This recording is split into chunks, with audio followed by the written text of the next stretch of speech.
T twenty বিশ্বকাপের পরপরই বিরাট কোহলি, রোহিত শর্মা এবং জাদেজা অবসর নিয়েছেন। এটার সঙ্গে সুর মিলিয়ে অনেক ক্রিকেট বোদ্ধা বলতে চাচ্ছেন যে বাংলাদেশের ক্রিকেটাররা কবে অবসর নেবেন। তারা সিনিয়র ক্রিকেটারদের মেনশন করেছেন, কিন্তু আদৌ কি সিনিয়র ক্রিকেটারদের রিপ্লেসমেন্ট আছে বাংলাদেশে? ইন্ডিয়ার পাইপলাইনে অনেক ক্রিকেটার পড়ে রয়েছে, যে কারণে তাদের কে অবসর নিল আর কে খেললো এটা তেমন একটা ইম্প্যাক্ট পড়ে না, কিন্তু বাংলাদেশের ক্ষেত্রে পড়তে বাধ্য। দীর্ঘমেয়াদী কোনো পরিকল্পনা না করে স্বল্পমেয়াদী পরিকল্পনা করতে হবে। 2027 ওয়ানডে বিশ্বকাপকে টার্গেট না করে আপাতত চ্যাম্পিয়ন্স ট্রফি 2025কে টার্গেট করা উচিত বাংলাদেশের। ভবিষ্যতের কথা বলে নাজমুল হোসেন শান্তকে ক্যাপ্টেন্সি দেয়া কত বড় যে ভুল হয়েছে শুধুমাত্র যারা ক্রিকেট বোদ্ধারা খুব ভালোভাবে ক্রিকেটকে বিশ্লেষণ করতে পারে বাংলাদেশে তারাই শুধু জানে বা অনুভব করতে পারে। তামিম ইকবালের বিকল্প বাংলাদেশে এখনো হয়নি অধিনায়কত্বে। আমরা জানি সাকিব আল হাসান অনেক ভালো খেলোয়াড় এবং ইন্টারন্যাশনালে অনেক তার রেপুটেশন রয়েছে, কিন্তু তার ক্যাপ্টেন্সির ক্ষেত্রে অবশ্যই তামিম ইকবাল বেটার ক্যাপ্টেন। যেমনটা বিরাট কোহলি যখন ইন্ডিয়ার ক্যাপ্টেন্সি থেকে বাদ পড়লো, রোহিত শর্মা আসলো এবং রোহিত শর্মা কিন্তু ইতিহাস তৈরি করেছে।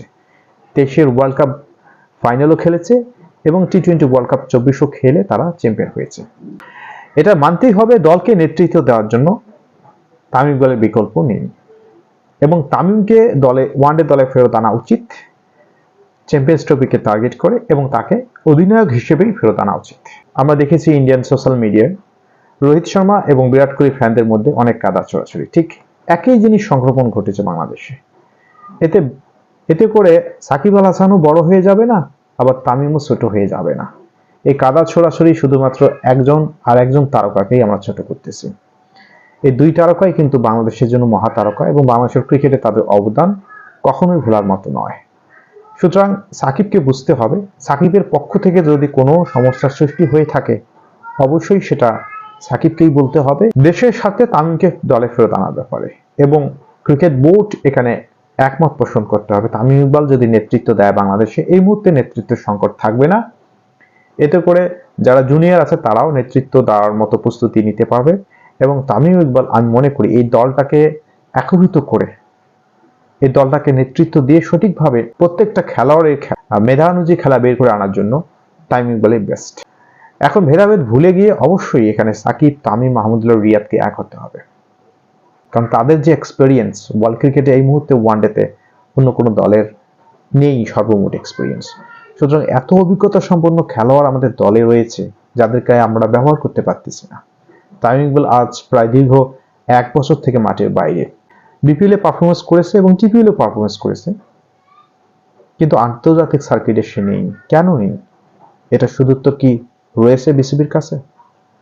তামিম ইকবালের যদি কোনো ত্রুটি থেকে থাকে ব্যক্তিগত, তাকেও একটু নমনীয় হতে হবে। দেশের স্বার্থে তাকে নমনীয় হয়েই বাংলাদেশ টিমের জন্য সার্ভিস দিতে হবে।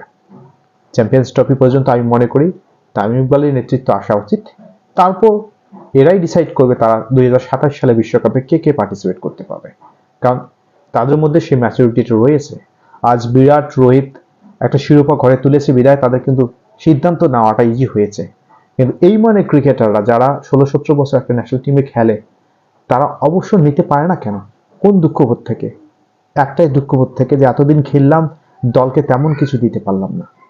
শুধু এই দুঃখবোধ এবং আফসোস থেকে তারা চায় আমার ক্যারিয়ারটা আর একটু বাড়িয়ে নিয়ে আমি দলকে কিছু দিতে চাই, হয়তো বা দিতে পাবো, কিন্তু সেই পরিবেশটা বোর্ড কি দিতে পেরেছে এই সিনিয়র প্লেয়ারদের?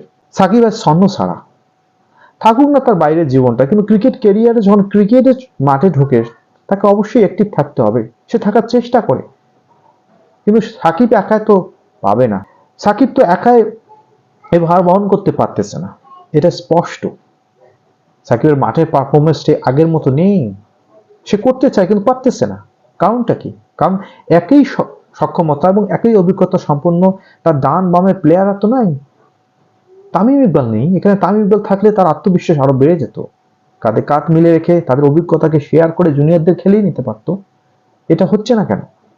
সাকিবকেও তো উপলব্ধি করতে হবে, যখন সে নিজেকে সামাল দিতে পারতেছে না, কোনো জুনিয়র খেলার তো তাকে উৎসাহ দিতে পারবে না। সেখানে তার সমবয়সী অভিজ্ঞতা সম্পন্ন খেলোয়াড়দের লাগবে। তামিম ইকবালই তো বেস্ট হবে। তামিম ইকবালকে ফেরত আনুন এবং ক্যাপ্টেন করে আনুন, তারপর দেখেন না ম্যাজিকটা। বাংলাদেশ তাদের যোগ্যতার চেয়েও বেশি খেলবে, বাংলাদেশ তাদের সামর্থ্যের থেকেও বেশি খেলবে।